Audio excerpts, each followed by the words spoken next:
So the main thing with this one, obviously, is articulation. So there are four main styles of articulation that we need to differentiate among or differentiate between. I looked up the grammar. This either is correct here. First one is the sharper accent. This is the only one of the accents or articulations here, which in my school of thought requires more front to the note. This type of accent uses a harsher tongue. All of the other accents, at least present here, are mostly based on air usage. This is the only one that has a t, more of a t, more front to the note. And it's more of a sustained sound. It's not very tapered. So first two measures. Front to the note, fast air, and more sustained. The normal accents, less front to the note, or basically the regular tonguing, and it's a very quick taper, and it's longer, more sustained. And that's not accented, I don't know why. I think it should be, but, so it's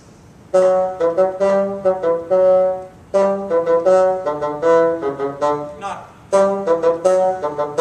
there's not front to the note on these accents. It's a, still a soft tongue, but a quick burst of air and a taper, and they're longer. And then the staccato with the accent, still again, less front to the note, same air usage, there's just now space in between. And that's present in measure 31. So again, not as much front to the note. Staccato notes, very, very light. Still not anything special to the front of the note. What makes it a staccato note is chopping off the end, not making the front of the note harsher, in my opinion. So keeping it light, I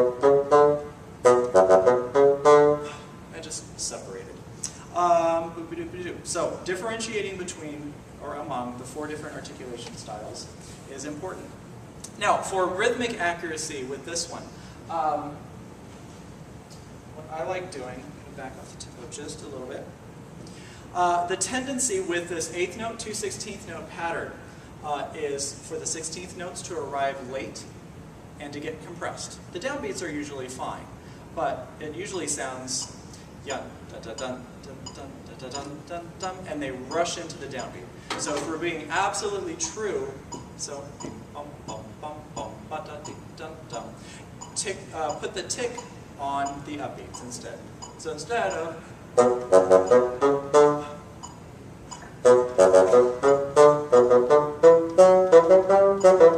and make sure your 16ths land right on the upbeat. So practicing that under tempo.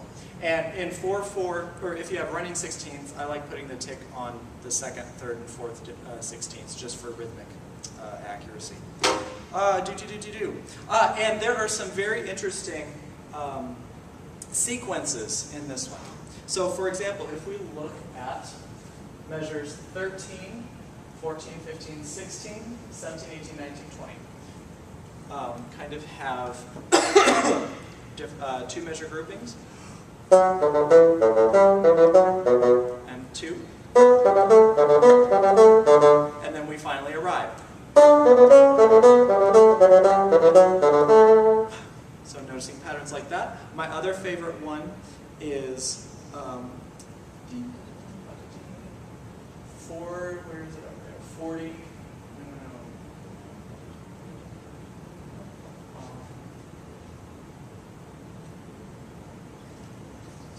35, that one.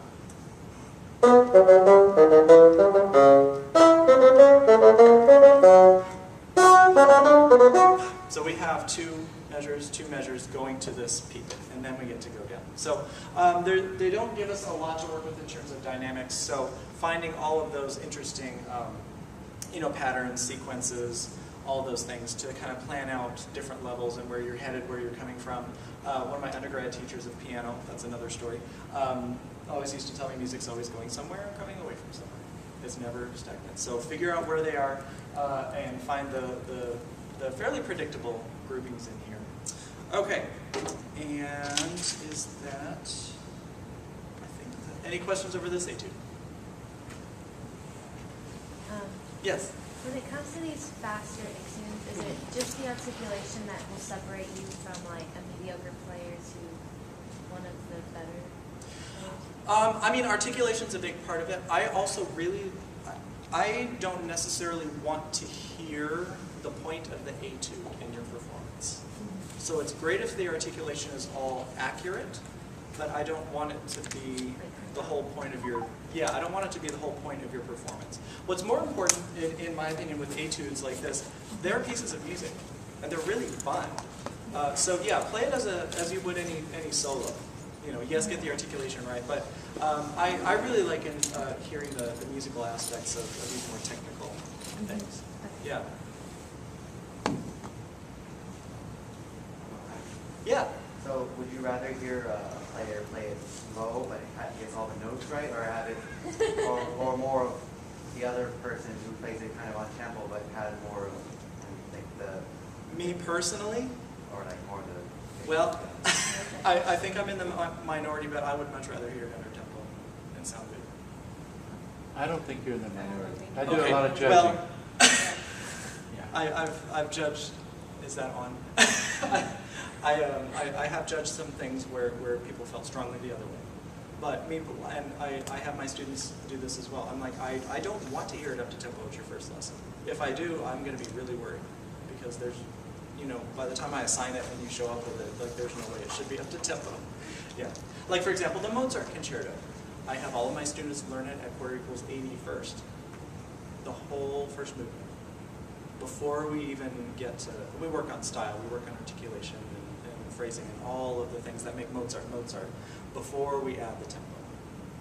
So me personally, I would rather hear it under tempo and sound amazing. But that's just me.